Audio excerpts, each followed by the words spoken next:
Et salut, comment vous allez? Ça fait très longtemps qu'on s'était pas vu. Aujourd'hui, je reviens vers vous pour vous faire un petit bilan de la Volvo en fait. Et je vais vous dire tout ce qui a été fait, tout ce qui n'a pas été fait, tout ce qu'il faut faire maintenant.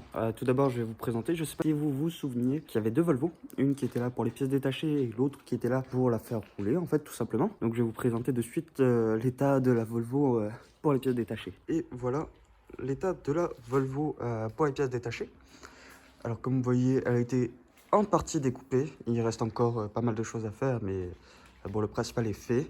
Il y a même le moteur qui est tombé, littéralement par terre. Voilà, il est retenu.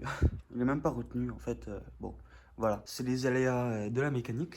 Mais bon, de toute façon, le moteur, je comptais pas l'utiliser. C'était surtout pour toutes les pièces détachées. Il fallait que je découpe la Volvo. Elle prenait trop de place. Donc d'ici les prochains jours, je pense que je vais continuer à découper la Volvo. Il n'y en a pas pour des tonnes de temps. Et je crois que j'ai des rushs même des moments où je découpais cette voiture. Donc je vais vous mettre quelques extraits.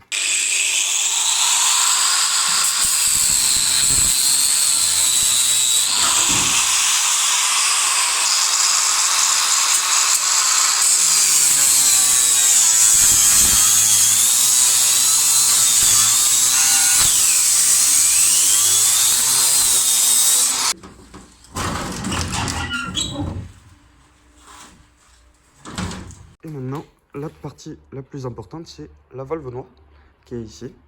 Donc, comme vous pouvez le voir, elle est un peu moins sale peut-être que la dernière fois. Le pare-brise est nickel. On voit même une multiprise à l'intérieur. Ça, c'est pas beau. Donc, j'ai lavé toutes les vitres, j'ai lavé la carrosserie. Voilà, donc, bien évidemment, du lave-vitre pour la maison. Et donc, dans ce que j'ai fait, c'est que j'ai remonté le tableau de bord qui est ici. Il manque juste cette partie-là que je retrouve plus en fait, parce que ça a été démonté il y a plus de 10 ans et introuvable dans le bordel actuel. Donc il me manque l'autoradio, il manque certains boutons, mais certaines jauges, mais c'est pas grave, voilà. On trouvera des solutions pour la remettre bien. Ensuite il manque la plastique de la portière, bon c'est pas grave, on trouvera une solution aussi, ça se trouve, voilà. Sinon, dans les choses qu'il y a à faire, évidemment. Donc, comme vous pouvez le voir là, il y a toujours. Alors, est-ce que c'est ouvert? Non, c'est fermé. Bon, flemme de l'ouvrir. Mais il y a toujours la jauge de. Enfin, la jauge, pardon. Le réservoir de GPL qui est ici. Donc, le système GPL est toujours présent. Donc, qu'est-ce qui a été fait sinon, mis à part ça, ben, rien d'autre en fait. Il manque aussi le. Alors, je sais pas comment on appelle ça, le joint de portière. Je crois que c'est ça. Hein. Voilà, ce qui se met là, c'est un petit plastique en fait qui fait joint entre la carrosserie et la portière. Voilà, sinon la voiture est assez propre. Avant c'était enfin, assez propre. Je m'entends parce que c'était vraiment le bordel au niveau de tout le faisceau électrique. Tout était par terre en fait, donc du coup je l'ai à peu près remis. Donc pourquoi est-ce qu'il n'y a pas eu de vidéo pendant autant de temps? C'est parce que je dérivais un peu aussi dans ce que je voulais faire, dans ce que je faisais et ça m'allait pas. Je me sortais trop de contenu qui m'allait pas.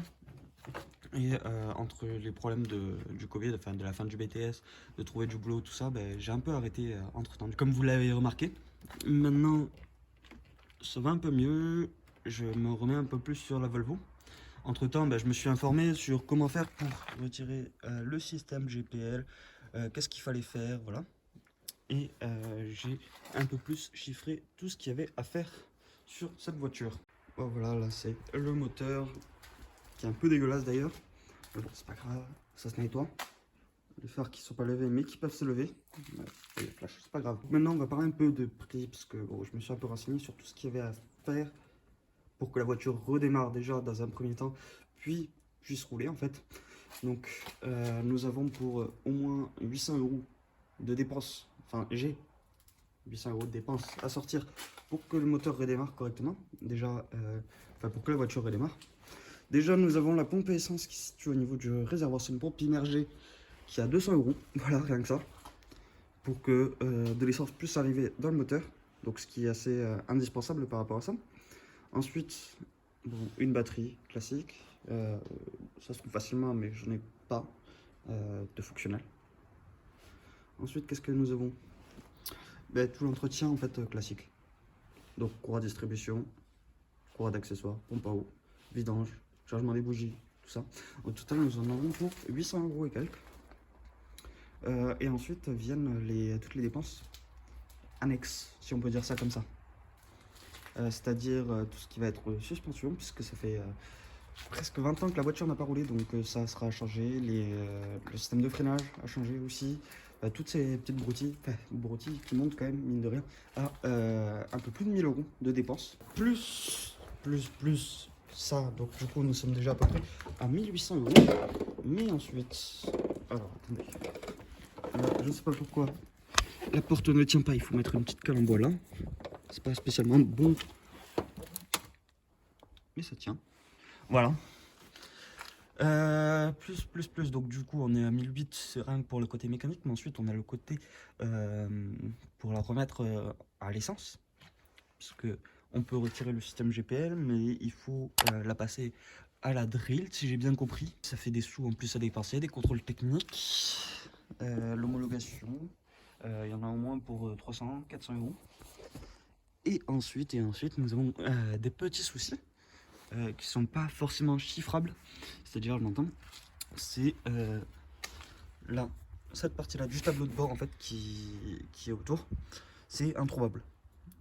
Enfin, il faut que j'aille faire des casses et pour l'instant c'est pas chiffrable de savoir combien ça va me coûter tout ça, mais ça sera fait, ou alors on va trouver une solution un peu à l'arrache, donc peut-être avec une plaque de métal pour soutenir tout ça, pour faire un faux tableau de bord. Alors je crois que j'ai vu que ça s'appelait la casquette, mais je suis vraiment pas sûr de mes sources, donc voilà, n'hésitez pas à me dire en commentaire. Ensuite, dans les autres frais,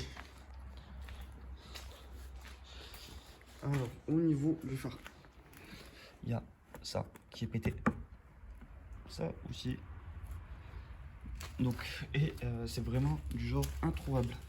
Alors hop, voilà, et voilà. Mais bon, ça en vrai, si tout le reste fonctionne, ça c'est pas un souci. Si c'est un peu pété, pareil pour l'avant en fait. Alors, voilà, c'est les pièces détachées de l'autre Volvo. Au niveau des phares, bah ça va pas le faire parce qu'ils sont pétés aussi.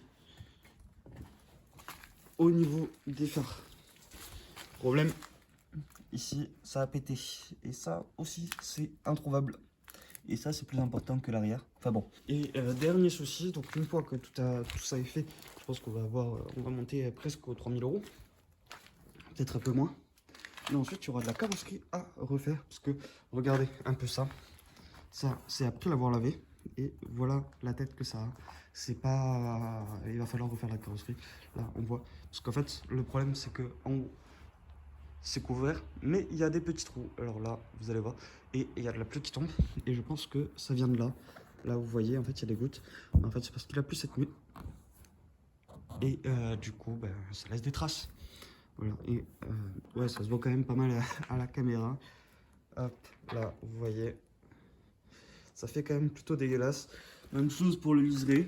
Là, il est abîmé. Hop. Là aussi, ça a frotté. Et voilà. Il y a aussi, bon, du coup, les pneus à changer. Ils datent à mon avis, d'avant les années 2000. Et je pense qu'on a fait à peu près le tour. D'ailleurs, regardez sur des jantes alu. Qu'est-ce qui a été fait? Ça, normalement, ça se fait pas du tout. En tout cas, aujourd'hui, ça se fait plus. Peut-être que ça se faisait à l'époque, mais bon, là, je pense qu'il va falloir que je trouve. Ben non, en fait, j'ai pas besoin de trouver d'autres jantes, parce que j'en ai juste là-bas. Et normalement, elles sont bonnes. Voilà des nouvelles de cette petite Volvo. Je pense avoir donné toutes les nouvelles qu'il y avait à donner sur cette petite Volvo. Normalement, il devrait y avoir un peu plus de vidéos qui sortiront.